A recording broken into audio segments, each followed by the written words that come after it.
मार्गशीर्ष गुरुवारी महालक्ष्मी व्रत केल्याने खरंच धन, सुख आणि समृद्धी वाढते का? आज जाणून घ्या यामागचं खरं धार्मिक रहस्य. तुम्हाला माहिती आहे का, मार्गशीर्ष महिना हा श्रीकृष्ण आणि देवी लक्ष्मीला अत्यंत प्रिय मानला जातो. या महिन्यातील प्रत्येक गुरुवारी महालक्ष्मी व्रत केल्याने मनातील इच्छा पूर्ण होतात अशी श्रद्धा आहे.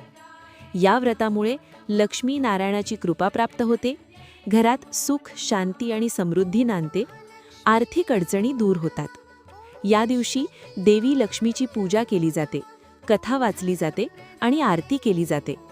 म्हणूनच मार्गशीर्ष गुरुवार हा धनप्राप्ती, ऐश्वर्य आणि सकारात्मक ऊर्जेचा दिवस मानला जातो.